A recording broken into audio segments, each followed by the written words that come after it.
Are you a real estate investor looking to sharpen your skills or a newbie looking to become one? You're in the right place. Welcome to Where Should I Invest? Real Estate Investing in Canada with your host, Sarah Larby.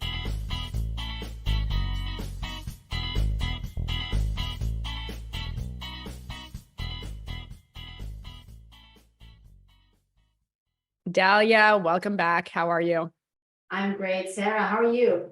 Good. I'm excited to have you back. There's been a lot of folks that are, in the ups and downs. And I would say the last year has been very, very hard and difficult for many real estate investors across Canada. And I want to talk about that, but also what is, the upside of that and some of the new things that are coming up with some of the banks. But for those, I'm sure many people listening to this that have been longtime listeners know about you, probably have heard all your wonderful tips as well on the podcast. But as a quick 30,000 foot view, just a quick intro on who you are. I am the founder of Streetwise Mortgages, and we help Canadians build up their property portfolios, the ones that they envision, using the best cost of money. Amazing. And I believe last time we had you on, you cover the entire country, I think, or almost the entire country. That's right. Yes. Yeah, we've expanded. All right. Amazing. So this has been a tough year, obviously, with the rates being where they are so far. We haven't seen any decreases quite yet. And the appraisals are, starting to not come back where we were expecting them to back in the day. And I think just the sentiments, and for those, at home listening to this, you're not alone as a real estate investor in the market. You've probably seen your cash flow decrease. You've probably been more stressed. And what are you seeing, from clients and just as a general sentiment of what people are dealing with out there? We are seeing a couple of things. One, pretty much a lot of people are at the peak right now in terms of pressure. Right now is the peak of pressure because of the higher rates, and some folks have exhausted their reserves carrying certain things in their portfolio. So a lot of people are under a lot of pressure. So we get a lot of clients coming to us saying, okay, Dahlia, what do I do? I mean, my renewal is up. Do I take fixed? Do I take variable? Is there anything I can do right now to help my cash flow? And we're always trying to find ways to help clients get some breathing room. And what I can share on that note is that we are at the end rather than at the beginning. So there is a short stretch left before we start to see some relief. So that's the good news. So we're still seeing portfolios where, that are negative cash flowing and investors are under pressure. We're also seeing values not come through on refinances in some cases. Actually, often, I would say, even if the client qualifies and they want to pull money or do something and they're expecting to pull 200,000, value comes in lower and we're dealing with a smaller number.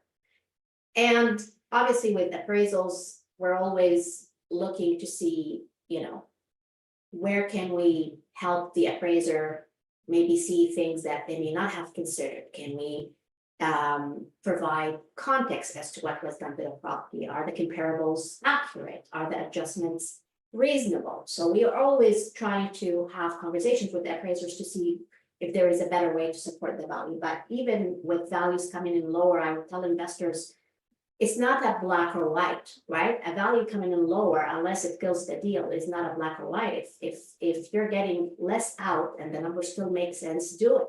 And later on, we can top up when the numbers come through.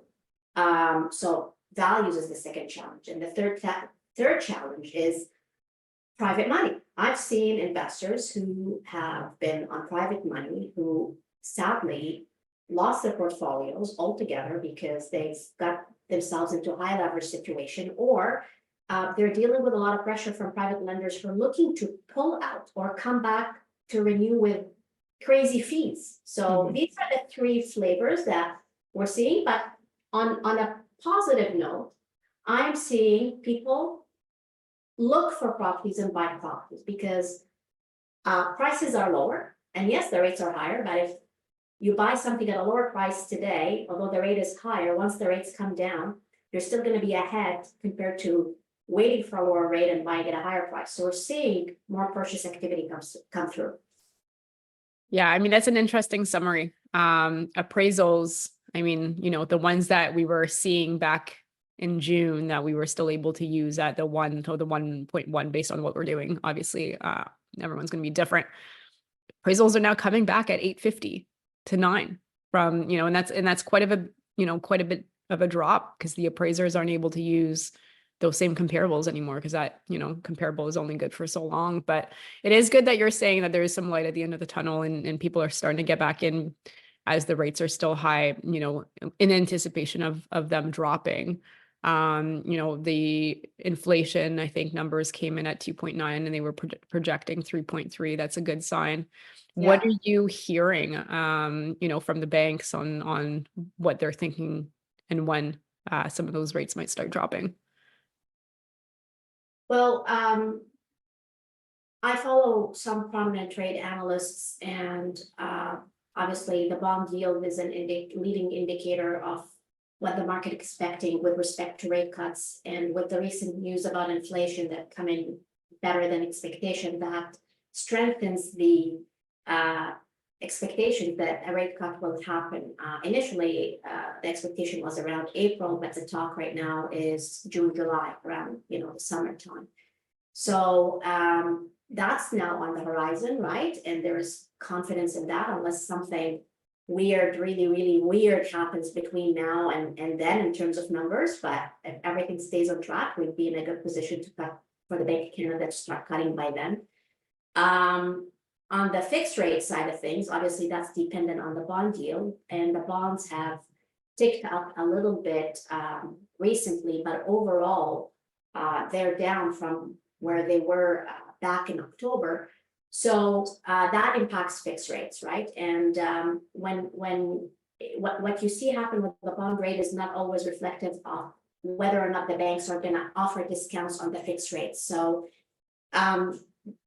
temporarily, the fixed rates have not gone anywhere, but as the rate cuts become more prominent and the bond yield reflects that, we should see some discounts on the fixed rate front. But that's where we're sitting right now on these two.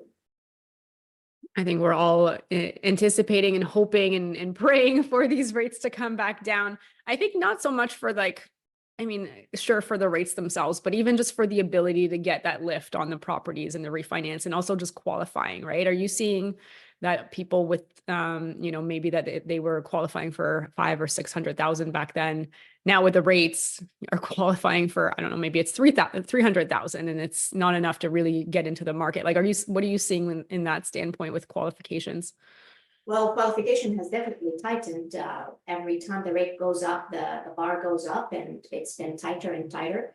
If we want to squeeze better qualifications right now with certain clients, we have to take a longer term fixed rate versus, let's say, a shorter term fixed or a 5 years variable. Why? Because the longer terms tend to be lower in terms of rate compared to the shorter terms, because, in the long run, the rates are coming down. So there are some times, like certain files right now, Sarah, that we have to qualify under a longer term to make them work. But overall, qualification has been tighter, and we have been always trying to find new ways to get the file through. Like, are there debts that we can clear? Is there something we can stretch amortization on?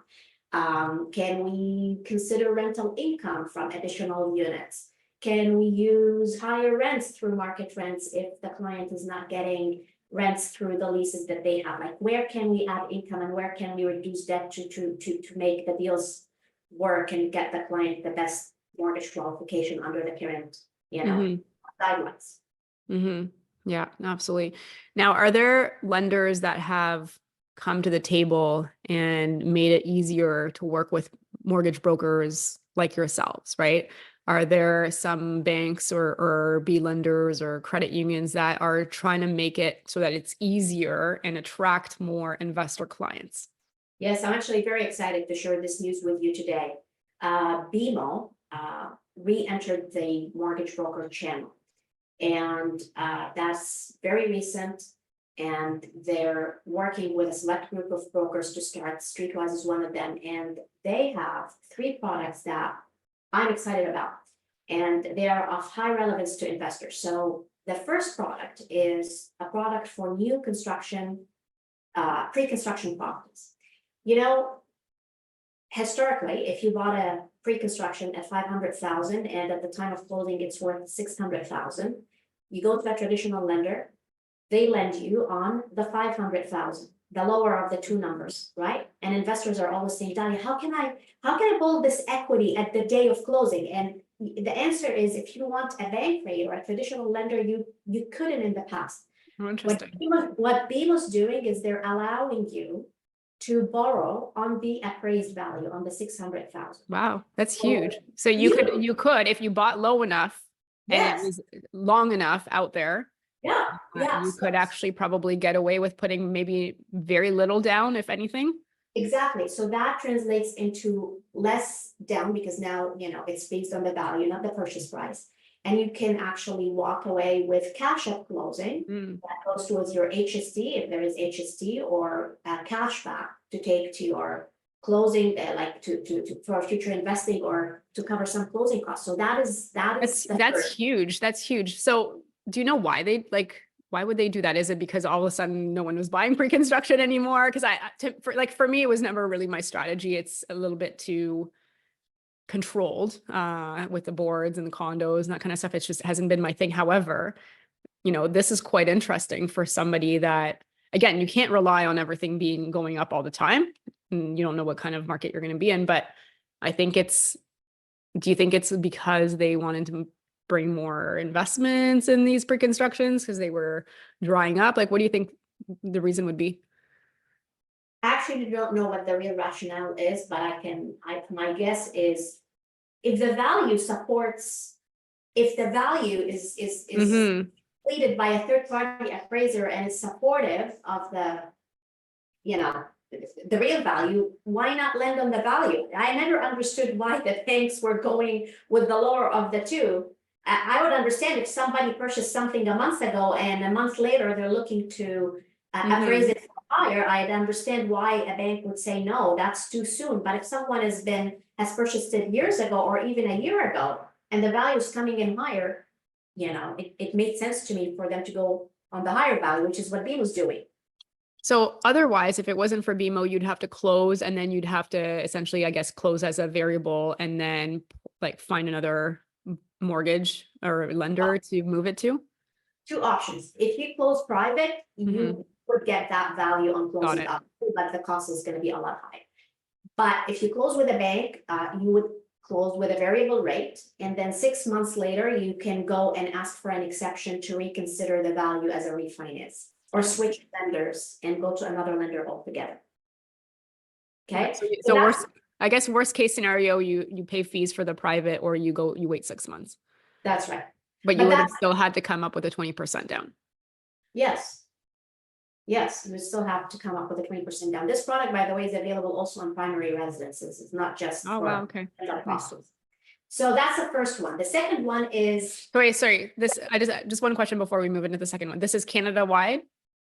Right now, this is Ontario, not Canada wide. Okay. So Ontario. To start as a starting point. Nice. It's Ontario and Western Canada. And the second one, ready for this? I'm actually excited. Is this going to be something good for investors? Yes. Okay, good.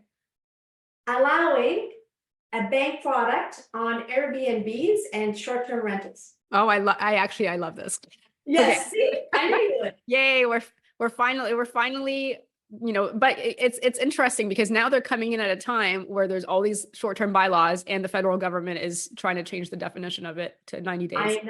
I know. This would have been much better. Very good 5 years ago. I'm sure it's still very good. So let's hear it, because I think this could be very interesting for the midterm market as well. Yeah, so 75%, not 80%, 30-year amortization bank rate. Okay. And short-term, midterm rentals, no problem. In the past, it was a challenge. If the bank had Googles a property and sees that it's rented nightly or under Airbnb, they wouldn't do the deal. Mhm. So now, if you're buying something that's, if you have something that's you've been renting Airbnb, they would actually go and utilize the income you've been reporting on the tax returns, which could be huge in terms of qualification, right? And if you're buying something to rent, Airbnb is not a problem. Oh, wow. Okay. So let's just say my midterm duplex in Burlington.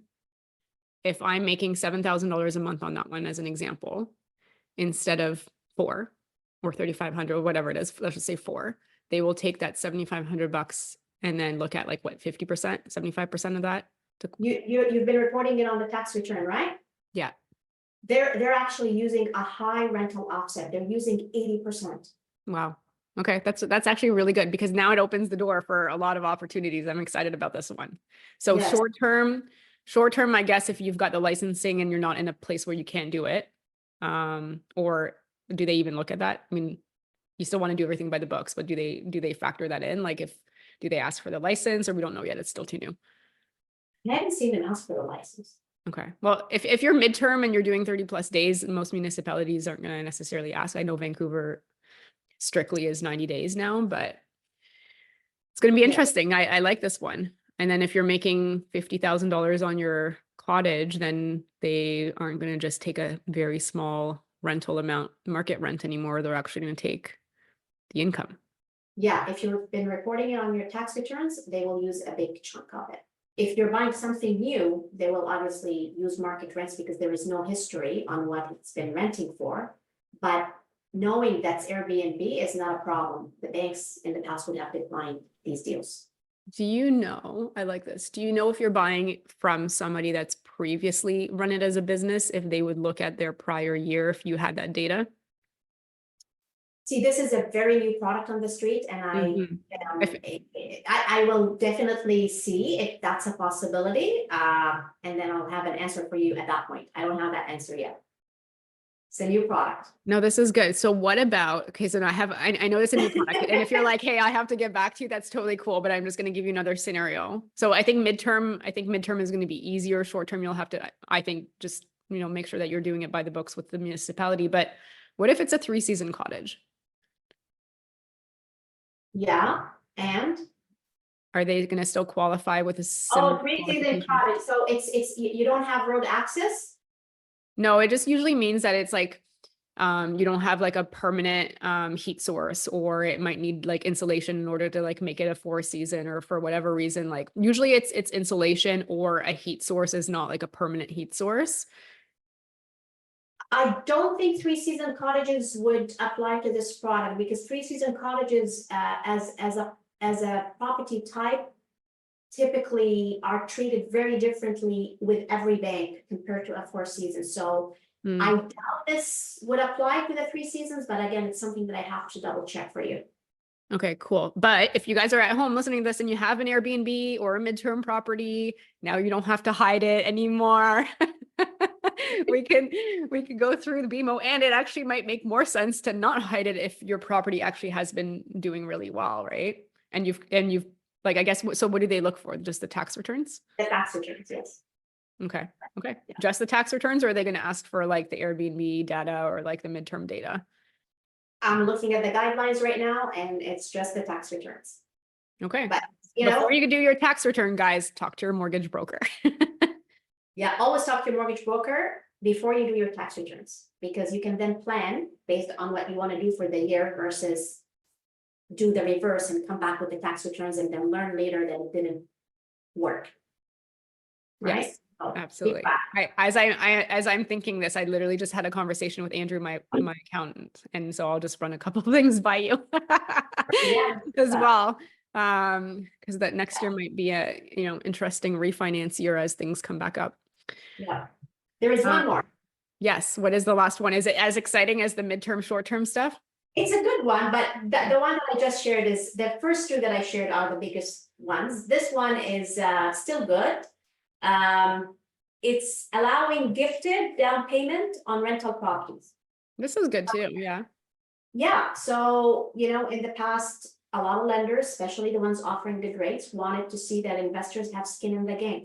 They wanted the investor to put their 20% down from quote unquote their own money. So that's a secured line of credit, savings, their own assets. But now they're okay, BMO's okay with a gifted down payment. That could be, a brother, sister, daughter, son, close relative, parents who are willing to write a letter to say, I am gifting this down payment to Sarah, and they'll work with it. And that's typically applicable in a primary residence situation, but they're allowing it on a rental.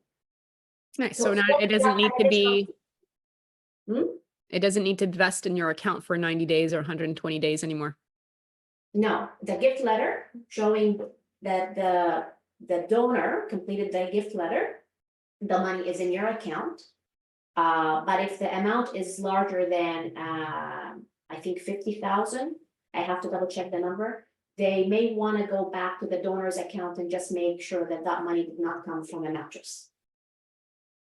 So why is BMO being so generous with us now? Like, what changed? Did they realize they were losing market share?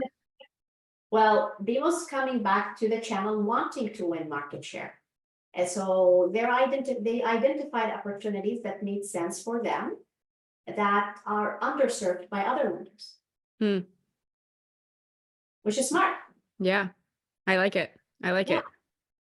So BMO is up at, is definitely up there. Are there other changes with any other lenders that are exciting that for us investors?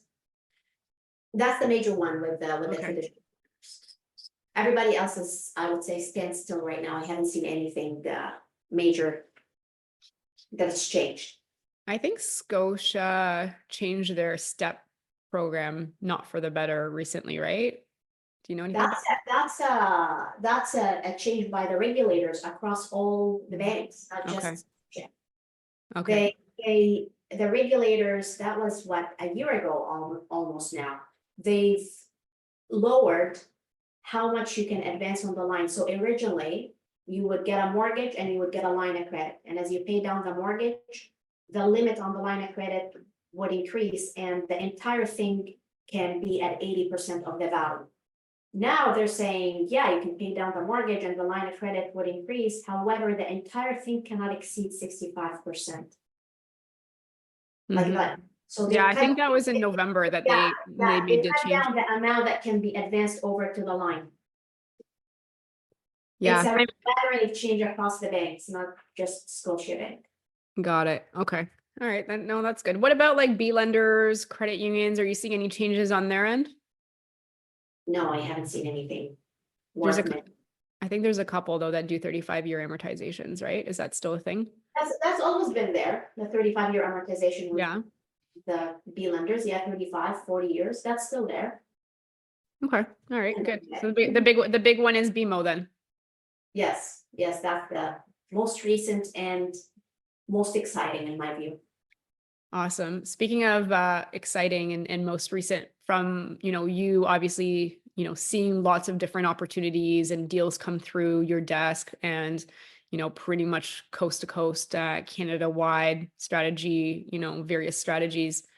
What are like some of the top things that you're like, check out this market or this type of strategy is interesting? Like, are you looking and seeing changes, shifts, thoughts on that? I'm seeing a lot of talk and some implementation, obviously, with properties where you can add units under commercial financing or build units under commercial financing, obviously because of the CMHC preference for adding units and then giving better and faster approvals for anybody that is contributing to housing right now. So I'm seeing more investors engage in these types of projects. I'm also seeing investors buy 5 plexes or above from developers. So somebody would build, let's say, a duplex on a lot, and they would build 3 of them. So you've got 6 units, right? That's a developer. I'm seeing investors buy those newly built units straight from that developer and finance them under the CMHC MLI. Or, give that developer deposits over time while that developer builds these units with the idea of closing with CMHC when the project is complete. I'm seeing more and more of these deals. That is interesting. Are you seeing that in Ontario mostly? No, I'm not seeing those in Ontario. I'm seeing those in Calgary, in other provinces, not in Ontario. In Ontario, what I'm seeing in Ontario are residential to commercial conversion. So someone buys either an empty space and slices it up into units, or they're buying a house, demolish the house, the lot is big enough to work with Bill 23, and now they're gonna, create 5 or more units. That's in the Toronto neighborhoods. I'm seeing more of that. But that one where you're buying from a developer are out of province. Okay, that is interesting. Now are you seeing more success with like commercial multifamily, like 5 or more units these days with the, appraisals, or are you still seeing some things happen with the 1 to 4 units that makes sense? Like if you had to pick, I know there's an opportunity, there's lots of variables, but in general, are you seeing the multifamily do better, like the larger stuff that are CMHC options, or is it still everything? If the investor knows what they're doing and they know what they're doing and they're managing the project well, these are more complicated projects. I mean, it sounds great on paper. You've got CMHC at a higher loan to value with long amortizations and better rates, but these are more complex projects. I know once you've got these things stabilized, you've got more units under one roof and you can have a property manager, but to get to that point is an undertaking. And so I've seen investors struggle to execute on these ideas. Give you an example, like I've seen investors get stuck with private money again. So they took private money to build up something with the idea of exiting with CMHC, and then CMHC changed the rules. No warnings, changed the rules. They said, you know what? We don't like this whole thing about you kicking tenants out and doing renovictions, and we want to make sure that you've actually contributed to housing, and therefore we're only going to pay lenders that are on our list. We're only going to pay lenders that you've been with for 2 years. They made it difficult to exit these types of. So I've seen some complications on the multifamily side as a result. So this is a long answer to your question. Am I seeing better performance here compared to there? No, not necessarily. It's all dependent on the execution and the investor. It's not based on the asset class. I'm still seeing investors make money in residential. There are investors who are still cash flowing using a rent-to-own model, for example, right now. There are investors who are buying. They are not planning on renovating and flipping or renovating and burring yet, but they've locked in properties that they know have the potential, and they will tackle such projects when the time is right. So they're securing assets in these markets at better prices, and they will materialize in terms of fruits at a different time, although we may not be seeing it at this point in time. Do you know what I mean? Yeah, so there are opportunities on both sides, and it all depends on the execution and it's also about managing the risk. Absolutely. I know we talk a lot about you as a mortgage broker, and but you're also an investor, and you're a successful investor. Can you give us just a little bit of a information, like how long you've been investing for, and what some of your favorite strategies are for yourself? I started investing in 2007, and I am primarily invested in Barrie and Peterborough. My portfolio is made up all of residential properties, no commercial, multi-unit, small multi-units, really. I've done garden suites, I've done turnkey, I've done BRRRRs, I've done renovations and legalization of units. So that's my residential portfolio. And then I supplement with private money because I like private lending. I've utilized it when I left the banks to generate cash flow, and I utilize it to create some income during down times or to work out the capital temporarily until I find a deal. So that's how my portfolio is structured. Recently, I started looking at commercial money in downtown Toronto, where I would take a unit and turn it to a 5 or a 6. So that is something that I am going to move forward with. That would be the next type of, asset addition to the portfolio. All right, very cool. And this is, I say this a lot too, is your team ideally is also real estate investors, and you're a perfect example of that. You're actively doing it yourself. You're still continuing to do it yourself, and you're able to scale. And so you're also able to share your insights as well with people looking for similar scalability and experiences, because before I met you, I was it was directly with a big bank, and they were asking me how to invest in real estate. That lady, super nice lady, but unfortunately, if you're asking me how to do it and I was still getting started, it didn't make a ton of sense. But I think it's important to work, with your team that also has experience doing it themselves, so that they can guide you accordingly. What is next for you? Like, are you looking to expand your business? Are you looking to get into new markets? Like, what are some of your goals, whether it's personal with your investments or the mortgage broker business?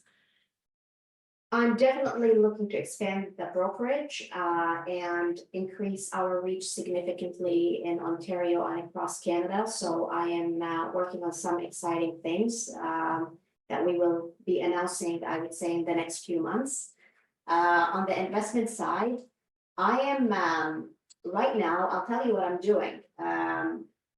Aside from this Toronto opportunity that I shared with you, I love data, and I'm always looking at data. You could see in some markets that properties, obviously, and this is not news. I mean, even without the data, it's now it's observable. You drive around and you see properties sitting on the market for longer. Neighborhoods that used to, you put for the sale sign and it disappears the next day is no longer happening, right? So you have properties sitting on the market for 90 days. I have investors who, have listed and pulled their deals because they didn't get a buyer or didn't get the price.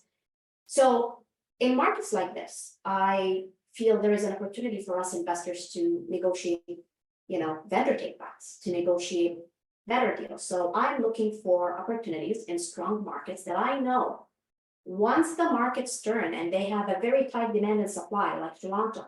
If I pick up assets in Toronto right now with quote unquote creative financing, okay, vendor take backs involved, and I'm carrying the asset, once the market's correct, that property is going to pick up value very, very quickly. So that's something I'm looking at right now.